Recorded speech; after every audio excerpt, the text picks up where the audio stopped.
નમસ્તે દરેકને.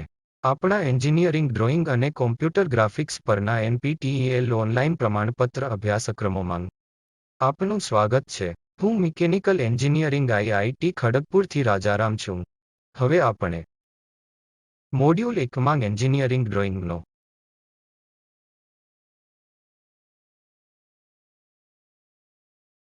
ત્રીજો પરિચય લેક્ચર આવરી રહ્યા છીએ, જેમાં કોર્સ મૂળભૂત રીતે એન્જિનિયરિંગ ડ્રોઈંગ, શંકુ section, orthographic projection section, isometric projection ધરાવે છે, અને કમ્પ્યુટર ગ્રાફિક્સની ઝાંખી અને થોડા ડિઝાઇન પ્રોજેક્ટ. આપણા અભ્યાસક્રમ માટે ભલામણ કરેલ પાઠ્યપુસ્તક ND ભટ્ટ દ્વારા એન્જિનિયરિંગ ડ્રોઈંગ છે અને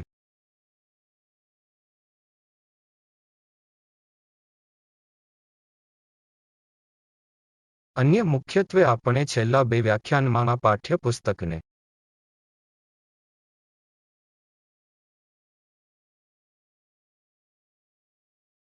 અનુસરીએ છીએ. આપણે કોઈપણ ચિત્ર માટે અનુસરવા માટેના મૂળભૂત ડ્રોઈંગ સાધનો અને લેટરિંગનો પરિચય આવરી લીધો છે. ત્યાં આપણે શીખ્યા છીએ કે એન્જિનિયરિંગ અથવા ટેકનિકલ ડ્રોઈંગ એ પાર્ટ એસેમ્બલી સિસ્ટમ અથવા સ્ટ્રક્ચરનું ગ્રાફિકલ રિપ્રેઝન્ટેશન છે, અને તે ફ્રીહેન્ડનો ઉપયોગ કરીને ઉત્પાદન કરી શકાય છે, અથવા મિકેનિકલ સાધનો અથવા કમ્પ્યુટરનો ઉપયોગ કરીને. એકવાર એન્જિનિયરિંગ અથવા ટેકનિકલ ડ્રોઈંગ થઈ જાય પછી તેને ઉત્પાદન માટે મોકલવામાં આવશે, અને તે ડ્રોઈંગને વર્કિંગ ડ્રોઈંગ કહેવામાં આવશે.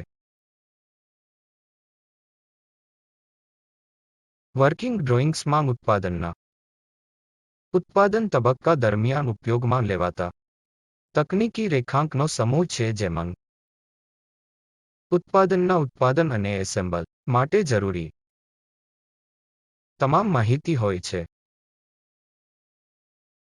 અને આપણા કોર્સમાં આપણે મુખ્યત્વે તરીકે છેલ્લા ક્લાસમાં એન્જિનિયરિંગ અથવા તકનીકી ડ્રોઈંગ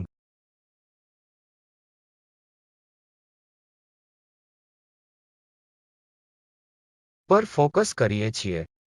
આપણે અલગ અલગ ડ્રોઈંગ શીટ્સનો ઉપયોગ કરવાનો પ્રયાસ કર્યો છે, જેમાં 1, 2 થી 4 અને તેમના પ્રમાણભૂત કદ. અને આપણે એ પણ આવરી લીધું છે કે બહેતર ડ્રોઈંગ મેળવવા માટે કયા પ્રકારના કોષ્ટકોનો ઉપયોગ કરવો જોઈએ અને મુખ્ય એસેસરીઝ જેમ કે મિની ડ્રાફ્ટર, હોકાયંત્રો અને વિવિધ શેડ્સની ડિવાઈડર પેન્સિલો અને તેના ગ્રેડ. અન્ય એસેસરીઝ જેમ કે સેટ સ્ક્વેર અને પ્રોટ્રેક્ટર અને અન્ય આવશ્યક કમ્પોનન્ટ ઇરેઝર આપણે જોવાનો પ્રયાસ કરીએ છીએ, અને પછી આપણે કયા લેટરિંગનો ઉપયોગ કરવાના છે તે આવરી લીધું છે કે પત્રની જાડાઈની ઊંચાઈ કેટલી હોવી જોઈએ. જો તે લોઅરકેસ હોય તો તે અપરકેસ હોય તો કયા પ્રકારના પરિમાણોને અનુસરવું જોઈએ.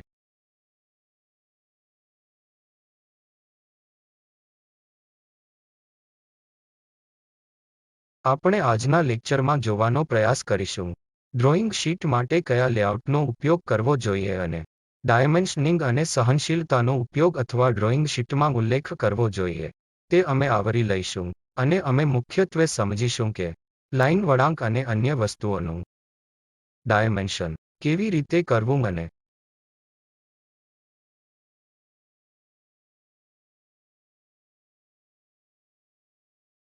આ સહિષ્ણુતાના મુદ્દાને કેવી રીતે સંબોધિત કરવું. જેમ કે મેં અગાઉ ઉલ્લેખ કર્યો છે કે એન્જિનિયરિંગ ડ્રોઈંગ કોર્સ છેલ્લા 100 વર્ષથી વિવિધ એન્જિનિયરો દ્વારા ઉપયોગમાં લેવાય છે, અને તકનીકી સામગ્રી વિશાળ છે.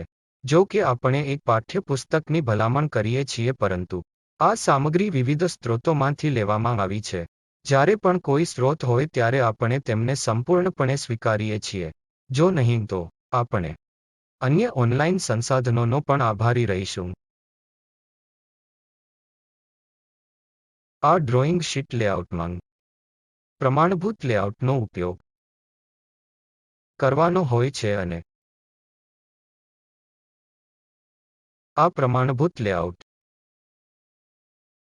મૂળભૂત રીતે વિવિધ સંસ્થાઓ દ્વારા નિર્દિષ્ટ કરવામાં આવે છે.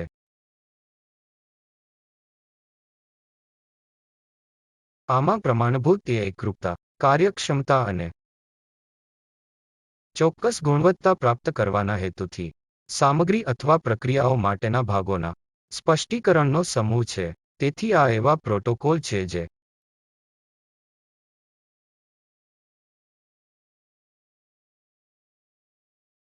પ્રમાણભૂત સંસ્થાઓ માટેના ઉદાહરણોને અનુસરવા પડે છે. ISO, ISI, SAE, ASTM, ASM, EANS, I અને BIS. ISO એ આંતરરાષ્ટ્રીય ધોરણો છે અને ISI એ ઓટોમોટિવ એન્જિનિયર્સની સોસાયટી છે અને SME એ અમેરિકન મિકેનિકલ એન્જિનિયરિંગ એસોસિએશન છે અને BIS bureau of Indian standards છે. આમાંની દરેક સંસ્થા અલગ અલગ પ્રકારના ધોરણોને અનુસરે છે, પરંતુ આજકાલ લોકો આ ધોરણોના પ્રમાણભૂત સાર્વત્રિકકરણ માટે જોવાનો પ્રયાસ કરી રહ્યા છે.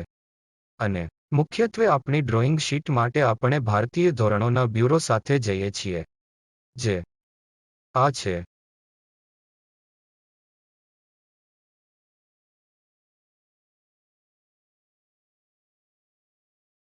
ચાલો આપણે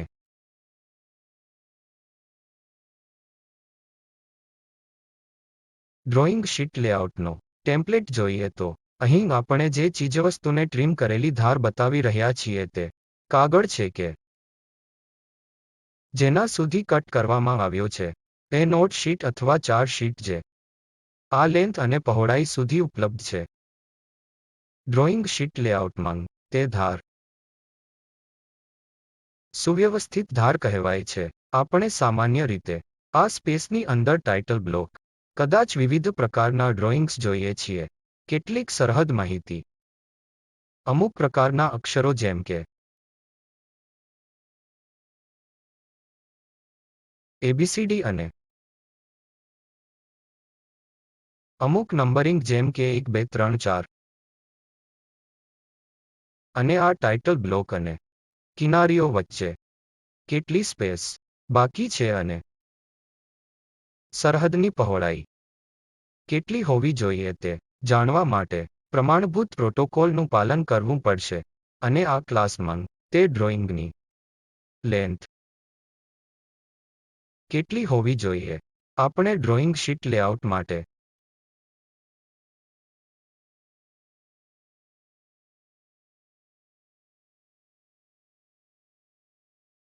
વિગતવાર જોઈશું. ડ્રોઈંગ શીટ લેઆઉટ માટે સૌપ્રથમ કિનારીઓ છે, જેમાં સામાન્ય રીતે સુવ્યવસ્થિત કિનારીઓ વચ્ચે ચારે બાજુ 10 mm અથવા વધુ સ્પેસ બાકી રહે છે. તેથી શીટ તે સ્તર સુધી ઉપલબ્ધ છે અને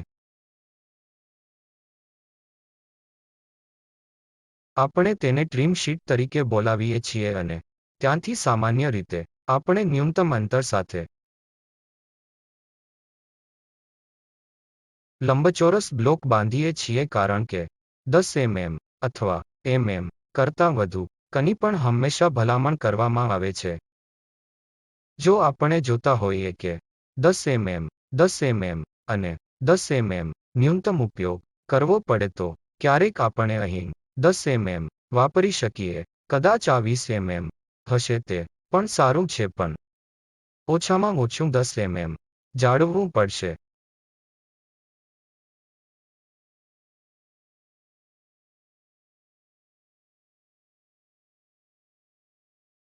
જો આપણે જમણી બાજુથી ડાબી બાજુએ જોતા હોઈએ તો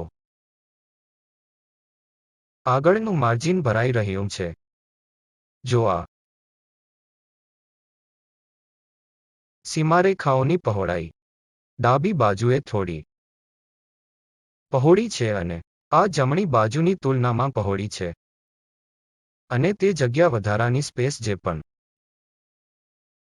આપણે ઓછામાં ઓછી 20 mm જગ્યાનો ઉપયોગ કરવા જઈ રહ્યા છીએ તે છોડી દેવી પડશે, જે લેફ્ટ હેન્ડ સાઇડ છે જેમાં બોર્ડર શામેલ છે. જો કોઈ આને સ્ટેપલ કરવા માંગતા હોય તો આ છિદ્ર લેવા માટે આપવામાં આવે છે. ડ્રોઈંગ શીટ્સ અથવા કદાચ પરફોરેશન બનાવવા માટે રેકોર્ડ રાખો. આ વધારાની સ્પેસ ઉપયોગ કરવામાં આવશે.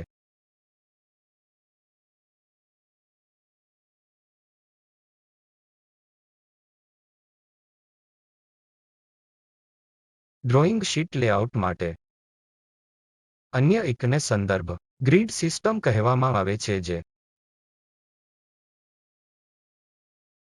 ફ્રેમની અંદર ડ્રોઈંગના સરળ સ્થાન માટે તમામ કદના ઔદ્યોગિક ડ્રોઈંગ શીટ્સ પર પ્રદાન કરવામાં આવે છે. ફ્રેમની લેન્થ અને પહોળાઈને બેકી સંખ્યામાં વિભાગોમાં વિભાજિત કરવામાં આવે છે અને અંકો અથવા મોટા અક્ષરોનો ઉપયોગ કરીને લેબલ કરવામાં આવે છે. જો આપણે આને ડ્રોઈંગ શીટ પર જોઈ રહ્યા છીએ તો આપણે વર્ટિકલ દિશામાં સંદર્ભ ગ્રીડ સિસ્ટમ જોઈ શકીએ છીએ. આપણે ઉપરના ડાબા ખૂણાથી શરૂ થતા મોટા અક્ષરો ABCD આપીએ છીએ અને અહીં પણ આપણે ABC અને D જોઈએ છીએ. તેવી જ રીતે હોરિઝોન્ટલ દિશામાં આપણે 1, 2, 3 અને 4 અંકો જોઈએ છીએ. ઉદાહરણ તરીકે આપણી પાસે આનું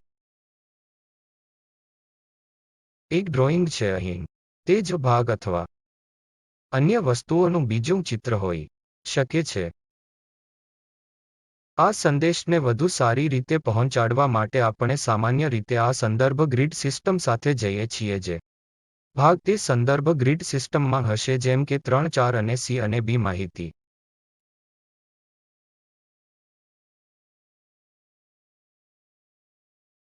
તેથી આ ABCD 1, 2, 3, 4 ડ્રોઈંગ શીટના જુદા જુદા ક્ષેત્રોને રજૂ કરે છે. ઉદાહરણ તરીકે અહીં AB ક્ષેત્રમાં છે, જે ટોચની જમણી બાજુએ 1, 2 ઝોનમાં ટોચની બાજુ, ટોચની ઉપર જમણી બાજુ ઉપર ડાબી બાજુ નીચે બોટમ અને નીચે જમણે છે.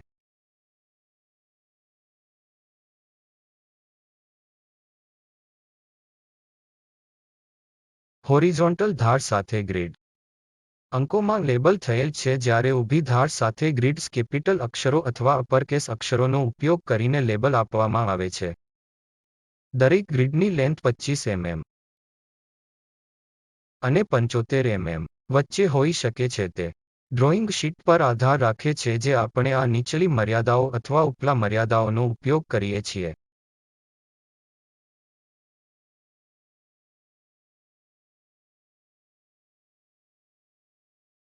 આ ડ્રોઈંગ શીટ લેઆઉટનો અન્ય આવશ્યક કમ્પોનન્ટ એ રિવિઝન ટેબલ છે. અહીં આપણે જોઈ શકીએ છીએ કે રિવિઝન શીટ રિવિઝન ટેબલ સામાન્ય રીતે ડ્રોઈંગ ફ્રેમની ઉપર જમણે સ્થિત છે. ડ્રોઈંગમાંના તમામ ફેરફારો સામાન્ય રીતે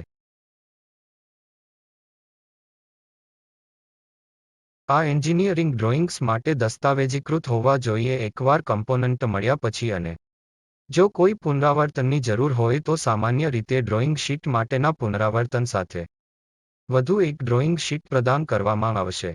તકનીકી સામગ્રી અથવા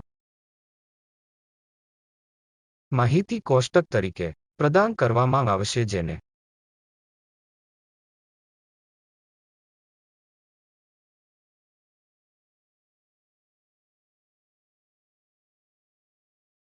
આપણે ઉત્પાદન રેખાંકનો માટે પુનરાવર્તન કોષ્ટક કહીએ છીએ, જે ડ્રોઈંગમાં સામેલ કોમ્પોનન્ટ છે. ઉદાહરણ તરીકે એક ભાગ બ્રાસ સાથે બનાવવામાં આવે છે, તેમ અન્ય ભાગ કાંસ્ય સાથે બનાવવામાં આવે છે, અન્ય ભાગ આયર્ન થી બનાવવામાં આવ્યો છે. તેથી આ વિવિધ સામગ્રીનો ઉલ્લેખ કરવો પડશે. તેથી તેમના હેતુ સામગ્રી અથવા ભાગોની સૂચિ માટે, જે સામગ્રીનું બિલ કહેવામાં આવે છે, અથવા તેનો પણ સમાવેશ થાય છે. જો ડ્રોઈંગમાં સંખ્યાબંધ ભાગો હોય અથવા જો તે એસેમ્બલી ડ્રોઈંગ હોય તો ટેબ્યુલેટેડ ભાગોની સૂચિ ડ્રોઈંગમાં ઉમેરવામાં આવે છે. સામગ્રીનું બિલ સામાન્ય રીતે ડ્રોઈંગ ફ્રેમની બોટમ પર જમણી બાજુએ શીર્ષક બ્લોકની ઉપર મૂકવામાં આવે છે. સામાન્ય રીતે આપણી પાસે અહીં ટાઇટલ બ્લોક હોય છે. તેની ઉપર આપણી પાસે આ છે.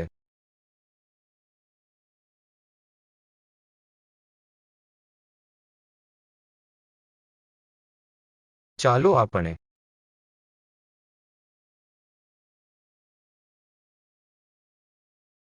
ડ્રોઈંગ શીટનું ઉદાહરણ જોઈએ, જેથી ડ્રોઈંગ શીટ સંદર્ભ ગ્રીડ સિસ્ટમના અક્ષરો સાથે જે આપણે તેને જોઈ શકીએ. આ સંદર્ભ ગ્રીડ સિસ્ટમ છે જે આપણે ટાઇટલ બ્લોક જોઈ શકીએ છીએ અને મૂળભૂત ઘટકો જે આપણે આઇસોમેટ્રિક દૃશ્યો જોઈ શકીએ છીએ અને ત્રિપરિમાણીય ઓબ્જેક્ટ્સ અને તેમના પ્રક્ષેપણ દૃશ્યો જોઈ શકીએ છીએ.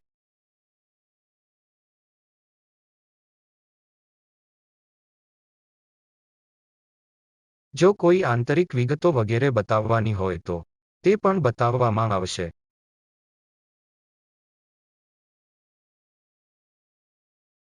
આપણે જોઈ શકીએ છીએ કે ટાઇટલ બ્લોક માટે કેપિટલ લેટર્સનો ઉપયોગ કરવામાં આવ્યો છે અને અહીં આપણે અમુક પ્રકારની નંબરિંગ સિસ્ટમ જોઈ શકીએ છીએ. ત્યાં રેખાઓ છે અને કેટલીક સંખ્યાઓ છે જેને ડાયમેન્શન કહેવામાં આવે છે અને આપણે તેને પછી જોઈશું.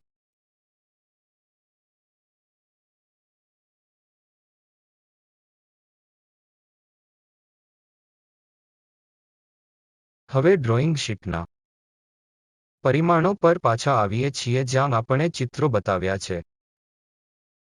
ઉદાહરણ તરીકે વ્યાસ સાથે સર્કલ જેવું કંઈક અને તેથી વધુ વસ્તુઓ. આ વિભાગમાં આપણે આ પ્રકારની વસ્તુઓને કેવી રીતે નામ આપવા જઈ રહ્યા છીએ તે આમાં આપણે જોઈએ છીએ કે એન્જિનિયરિંગ ડ્રોઈંગમાં સારા ડાયમેન્શન માટે જરૂરી ડાયમેન્શનિંગ માર્ગદર્શિકાના મૂળભૂત નિયમોમાં કયા ડાયમેન્શનિંગ સામેલ છે.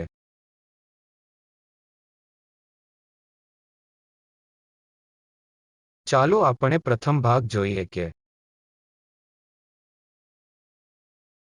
ડાયમેન્શન માપના યોગ્ય એકમોમાં દર્શાવવામાં આવેલ સંખ્યાત્મક મૂલ્ય હોય તો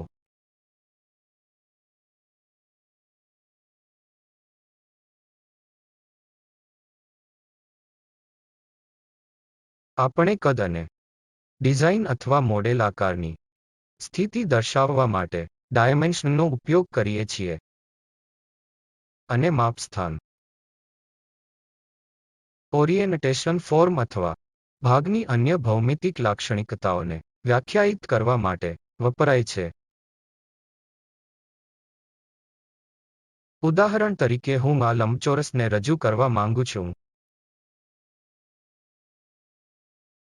પછી સ્વાભાવિક રીતે મારે ઉલ્લેખ કરવો પડશે ઊંચાઈ શું હોઈ શકે છે અને તેની પહોળાઈ કેટલી હોઈ શકે અને લેન્થ કદાચ તે હોઈ શકે છે ફાય નીચલું સ્તર ઉપર મીટર. તેથી આ પ્રકારનું ડાયમેન્શનિંગ કે જે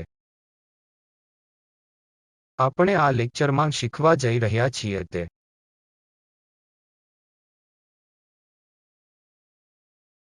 ઉત્પાદન સુવિધામાં મશીનિસ્ટો સાથે વાતચીત કરવાની પદ્ધતિને યોગ્ય પરિમાણની જરૂર છે. આમાંથી આ ડાયમેન્શનિંગ ડ્રોઈંગ શીટો અથવા તકનીકી માહિતી વિવિધ પ્રકારની છે. તે લિનિયર ડાયમેન્શન હોઈ શકે છે, તે કોણીય હોઈ શકે છે, કદાચ ત્રિજ્યા અથવા સિલિન્ડરના વ્યાસ અથવા વળાંકના ભાગનું પ્રતિનિધિત્વ કરે છે અને ચોક્કસ સંદર્ભ સ્કેલના સંદર્ભમાં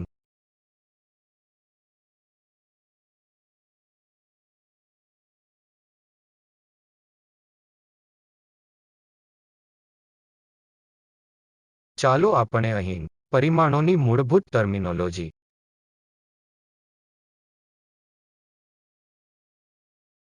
જોઈએ. આપણે ચોક્કસ આકારના પદાર્થમાં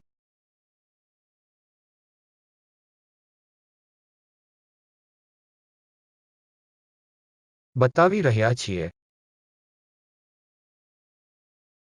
ત્યાં આપણે અમુક દશાંશ સાથે રેખાઓ, એક તીર અને અમુક અંકો બતાવી રહ્યા છીએ. તેવી જ રીતે અહીં પણ આપણે તીરો સાથે કેટલાક અંકો બતાવી રહ્યા છીએ જેને ડાયમેન્શન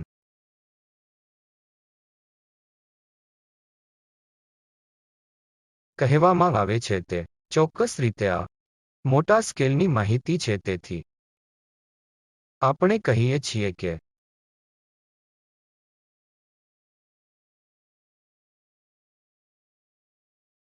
મૂળભૂત ડાયમેન્શન મૂલ્ય તરીકે બધી માહિતી પણ છે. આ પણ પરિમાણનો એક ભાગ છે.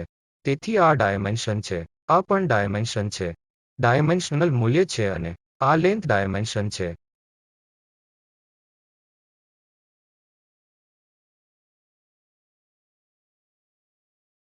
ડાયમેન્શન દર્શાવવા માટે આપણને ડાયમેન્શન લાઇનની જરૂર છે. તેથી એક લાઇન છે જ્યારે ડાયમેન્શન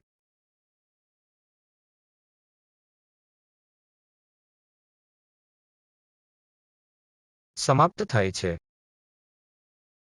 આપણે તેને તીર દ્વારા બતાવીએ છીએ. તેથી તીર સાથેની લાઇનને ટર્મિનેશન સિમ્બલ કહેવામાં આવે છે. કોઈપણ લેન્થ સ્કેલ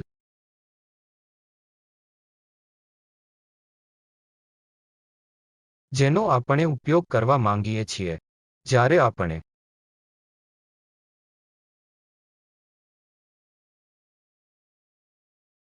ડાયમેન્શન દર્શાવતા હોઈએ છીએ ત્યારે આપણે તેને તીરો દ્વારા લાઇન દ્વારા દર્શાવવું પડશે. જ્યારે આપણે ક્યારેક રેખાઓ લખીએ ડ્રો કરીએ છીએ. ઉદાહરણ તરીકે અહીં આ એક અને આ એક ડ્રોઈંગ ભાગ નથી પરંતુ આ ડાયમેન્શન લાઇનનું પ્રતિનિધિત્વ કરવા માટે છે. જ્યારે પણ વળાંકો સામેલ હોય ત્યારે આપણે સામાન્ય રીતે જેને એક્સટેન્શન લાઇન કહેવાય છે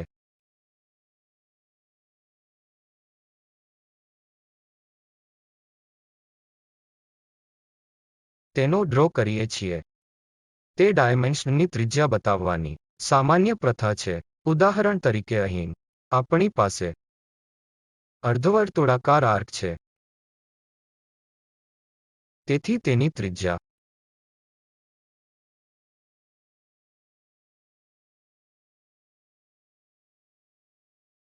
એક બિંદુ 5 હોવી જોઈએ અને ત્રિજ્યા સિમ્બલ માટે આપણે અહીં આર અક્ષરનો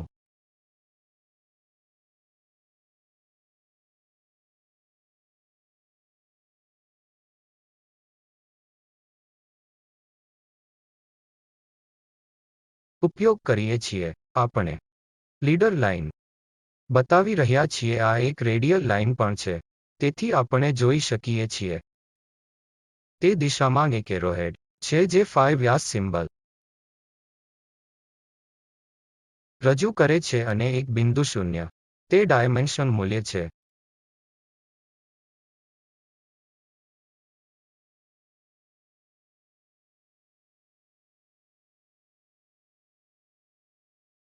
તેથી જ્યારે પણ વ્યાસ સિમ્બલનો ઉપયોગ કરવો હોય ત્યારે સામાન્ય રીતે આપણે phi ગ્રીક અક્ષર સાથે જઈએ છીએ અને જ્યારે પણ તે ત્રિજ્યા હોય ત્યારે આપણે કેપિટલ આર સાથે જઈએ છીએ. ત્યાં એક વધુ લાઇન કહેવાય છે સેન્ટર લાઇન. જ્યારે પણ આપણી પાસે સિલિન્ડ્રિકલ પદાર્થો હોય છે અને આપણે તે એક્સિસ વિશે બતાવવા માંગીએ છીએ આપણે આ સેન્ટર રેખાઓ સાથે જઈએ છીએ.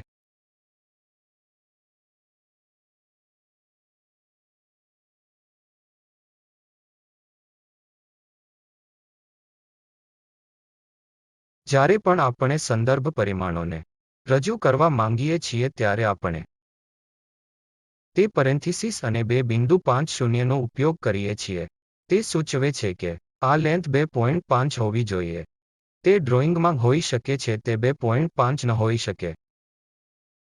પરંતુ જ્યારે પણ લોકો માત્ર રજૂ કરવા માટે આ પરિમાણોને સરળ બનાવવા માંગતા હોય ત્યારે તેઓ આ કૌંસનો ઉપયોગ અક્ષર 2.5 અને એરોહેડ્સ સાથે કરે છે. તે પ્રકારના પરિમાણોને સંદર્ભ પરિમાણો કહેવામાં આવે છે. આ વધારાના પરિમાણો છે જે ફક્ત ડ્રોઇંગને રજૂ કરવા માટે આપવામાં આવે છે. આ ડાયમેન્શન પહેલેથી જ જટિલ વિગત તરીકે ડ્રોઇંગમાં આપવામાં આવેલ હોવું જોઈએ.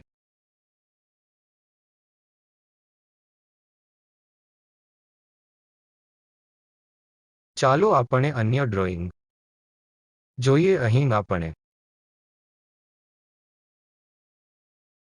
જોઈ રહ્યા છીએ આ આકાર. આપણે અહીં નોંધ કરી શકીએ છીએ કે મૂળભૂત ડાયમેન્શન તરીકે એક બિંદુથી શૂન્ય સુધીની એક્સટેન્શન રેખાઓ છે. અહીં પણ આપણે જોઈ શકીએ છીએ કે સેન્ટર રેખાઓ છે. જ્યારે પણ આપણી પાસે સિલિન્ડ્રિકલ પદાર્થો હોય છે, ઉદાહરણ તરીકે આ સિલિન્ડર નળાકાર ભાગ છે અને તે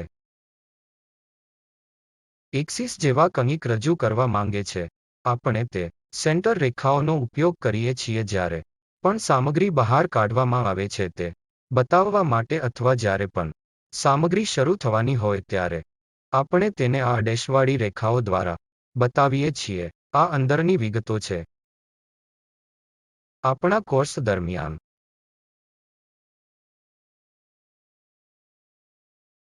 આપણે શીખીશું કે આ ડેશવાળી રેખાઓ અને ડેશ કરેલી ટપકાંવાળી રેખાઓ શું છે અને આ સતત રેખાઓ પણ શું છે તે પણ. અત્યારે આપણે જોઈશું કે કયા પરિમાણો અને ત્રિજ્યા, પ્રતીકોના વ્યાસ અને આ સંદર્ભ પરિમાણો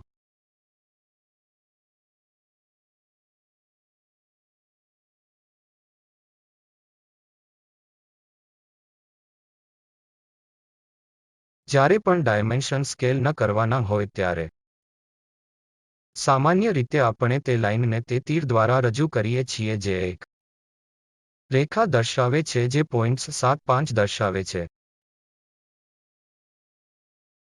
જે પણ ડાયમેન્શન તેમાં સામેલ છે તેમાં આપણે તે ડાયમેન્શન દર્શાવીએ છીએ. અને જ્યારે પણ સ્કેલ ન કરવું હોય ત્યારે આપણે ફક્ત એક રેખાંકિત છોડીએ છીએ જેથી આ કિસ્સામાં આ બે બિંદુઓ વચ્ચેનું અંતર 0.75 છે.